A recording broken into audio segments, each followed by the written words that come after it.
Hello fellow jetters! Today's adventure video is taking you on a day tour to the majestic hills of Musandam, packed with lots of fun and exhilarating water activities. So sit back, relax, and enjoy watching!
And for this trip, we signed up for a tour package that includes transportation.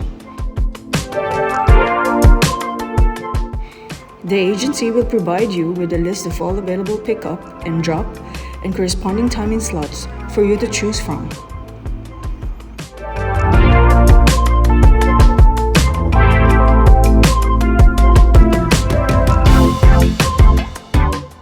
And the travel time from the center of Dubai to Oman border takes about 2 hours on a non-stop bus.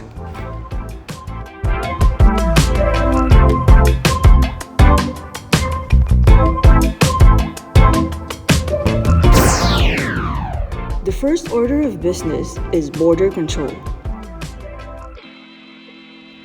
All our travel requirements were pre-arranged by the agency, and all we have to do is wait until we're good to go.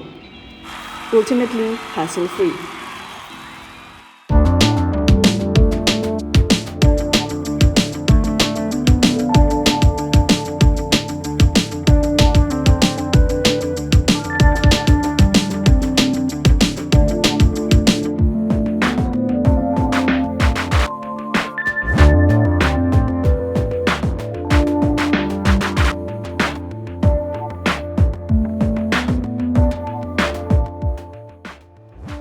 Musandam, also known as the Norway of the Arabia, is a peninsula in a governorate of Oman located to the South Strait of Hormuz in between Persian Gulf and Gulf of Oman.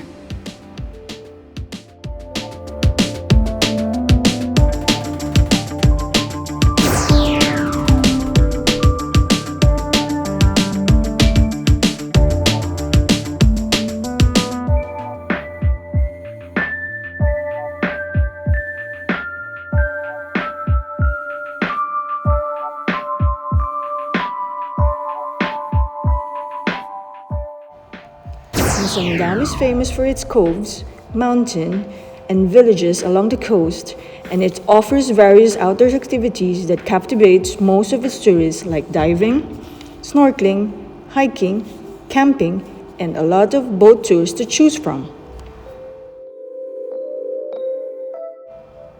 A boat will take you for a ride to Hafa Kadama Beach, a place where you can enjoy swimming in the crystal clear water of Musandam, and IG-worthy spots for taking that perfect snaps to capture the highlights of the trip.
And after rounds of activities, an onboard lunch is served.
For the last activity, the captain will take you to the fishing spot where the crew will assist you in preparing and teach you how to throw your bait.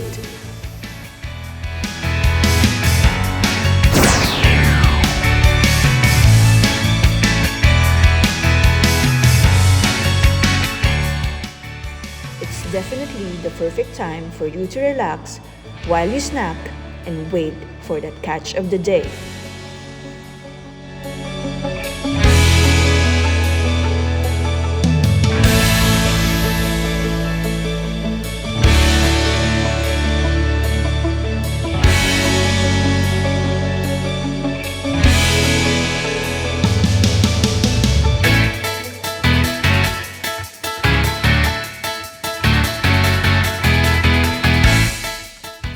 A definitely must-try adventure for all jetters out there, not only for the thrilling water activities, but also the relaxing view and the breath of fresh air in the open.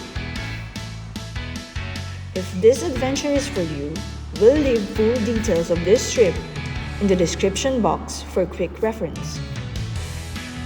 Don't forget to subscribe and hit the like button and notification bell for more of jetting love to adventures.